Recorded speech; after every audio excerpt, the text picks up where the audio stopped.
Album 486 is John Mayer's Continuum.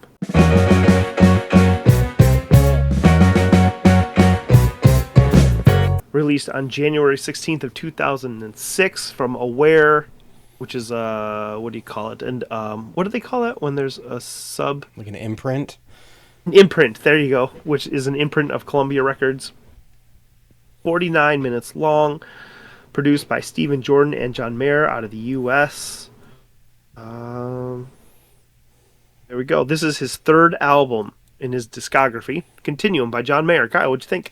Hey, it's Kyle. Just jumping in real quick to ask, do you approve this groove? Let us know in the comments. Give us a quick thumbs up, subscribe to the channel, and join the conversation. I'm going to proudly wear my basic white guy badge here and say that to me, this album is a blues and soul masterpiece.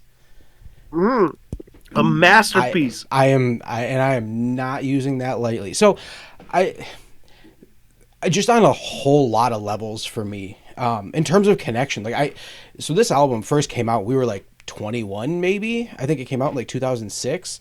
And I listened to it back then and I enjoyed it back then, but listening to it now again, there's just so much that I connect with now at, almost 40. Like there's a strong lyrical content about like the themes of aging, of getting older. Gravity is working against me. Stop this train. I want to get off. Dealing with the fact that our parents are getting older, and like respecting their wisdom and their knowledge, but knowing that they won't be around forever. Wanting to live a good and happy and fulfilling life in the face of everything that's trying to tear that down. Like there's just a whole lot that I connected with this now that I didn't necessarily connect with it when I was younger, when this first came out. And I'm a sucker for the blues and soul. Like that's what my dad raised me on, was blues music. And that's just always been in my core.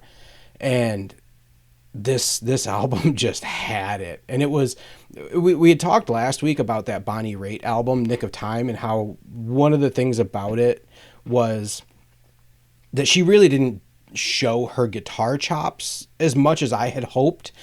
And that's a pretty common complaint about a lot of blues guitarists. It's a pretty common complaint about John Mayer and about, like Eric Clapton. And you go back, a couple of the two albums before this from John Mayer, they are poppy, singer-songwriter-ish, they're not the blues the way this is the blues, and he plays the blues on this album. And to me, that, Slow Dancing in a Burning Room is probably my favorite song out of all of the songs that we've listened to so far, off of all the albums. Like that, it's a powerful song that brings you in and makes you feel it, even if you don't have an actual connection with the song immediately. Like I've been with my wife for 16 years. I haven't been through a breakup or, anything like that in a very long time, but I felt that song and I feel that song every time. This is a no skip album for me, and it's a 5. This is my first 5. Wow. High praise. That is high praise. Good for you. Yeah. So the notes on this one talk about he had considered time a lot in the writing of this album, and it was a theme for him, so it's not surprising that that came out in the lyrical content. I think, like you, I heard the singles when they came out. He was held in pretty high regard. Waiting on the World to Change seemed like one of those kind of cheesy, optimistic songs that you hear once in a while, and I was aware of his guitar chops, so to speak. Gravity was another one, one of the singles that caught my ear, but that was just what I would come across on radio. You mentioned being 21. At this time, again, I was firmly in my emo, hardcore scene. So I really wasn't venturing out very much. So I missed this, for the most part. I did hear, and maybe you know this. I know you're a better guitar player than I am. Um, is "Slow Dancing in a Burning Room"? Is that the one that people talk about being like the crazy hard guitar song of his, or am I thinking of a different one? I know Neon is the one that I hear most often Okay, being like the impossible John Mayer song to play. I'll believe you. I recognize that title, and the only thing I could think of was I thought this was the one that people were talking about. The intro to "Slow Dancing in a Burning Room" is just hard to play. So I could be wrong. Um,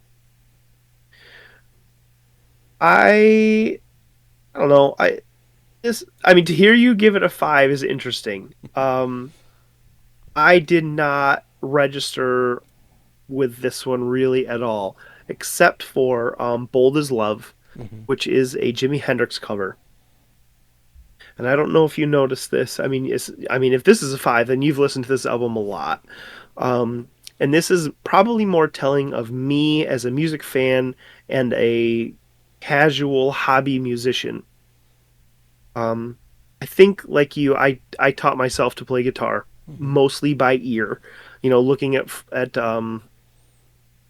what the hell, tabs and figuring stuff out. But ultimately, like I'm my Elmira City Schools music education really taught me to have a good ear and be able to hear things and piece them out. Anyways, the downside to that is I can't write my own music because as soon as I start playing something or creating something, all I can do is hear somebody else's. Mm-hmm. And this song, it was like a lightning bolt. It was like, this is "Tuesday's Gone" by Leonard Skinner. And I challenge you, I think I ruined that guitar solo for you because you're gonna hear that from now on. And there's the phrase in "Tuesday's Gone" in that lead guitar part where at the end it drops down to the lowest note in the melody. That note isn't there. That's the last one in that little phrase, and he plays it like a step or two higher, and then he goes on and does something else. But it is "Tuesday's Gone" by Skinnerd, which I'm okay with. Like that's another kick-ass song. So hey, if that's your reference material, then go for it. But yeah, he should have given some writer credits for that little phrase there. Hmm. Yeah, as much as I've listened to this album, I haven't picked that up. But now that you say that, I'll have to go back and listen. And it's always interesting too. I wonder how much of it is, and I wouldn't even begin to presume to guess, but how much of it is, there's no such thing as there's no room for originality left anymore because everything has been done, versus like maybe it was even just a nod to Skinnerd. Sure, Like and I don't want to sound like a crank on that either. Like I right, don't care. right. Like I said, that's a great song. So go for it.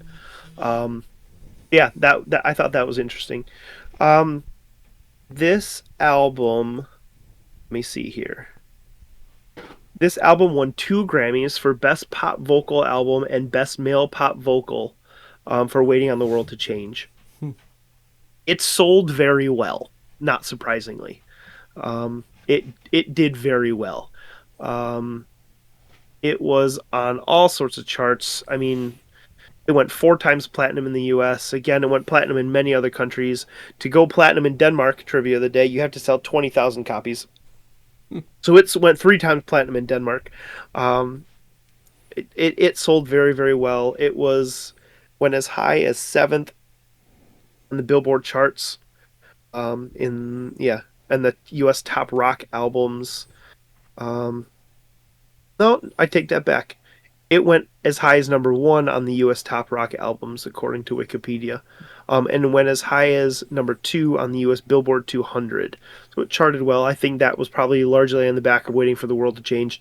That one was all over the place. Like I said, that just was a very optimistic song, and he did a thing. He Mm-hmm. sold some records. Good for him. Yeah, I feel like this is the album that made people aware of him, made people beyond like top 40 Definitely. pop music aware of him, made people realize that he's not just Your Body Is a Wonderland, and he Oh, I is didn't even was like did that song come out first? Yeah, that was before this. So this is what moved him Forgot into about that. like, because after this, with this album he did more with the John Mayer Trio, which was Uh huh. just a blues band. I mean, and now playing with Dead and Company and things like that. I think this is the album that kind of, I don't want to say put him on the map. He was already on the map, but I know what you mean. made other people aware of him. Yeah, definitely. So you scored it a 5. Let's see. I scored it not a 5. Um, I scored it a 3. It's okay to me. Hmm. I'm gonna hear those songs. Go, yep, there's John Mayer. I don't need to revisit it for the most part. Now that being said, I'm a lyrics last guy, so it would take a long time for the lyrics to get me. But I do appreciate the music, and I think if I put it into my rotation more, I would gravitate it to it. Hmm. This is not offensive. I appreciate it. I think I would it would grow on me. It's just not something that I spin a lot. So great. That was John Mayer's album Continuum. Hey, thanks for watching. We'd love to know what you think of this album, so let us know in the comments.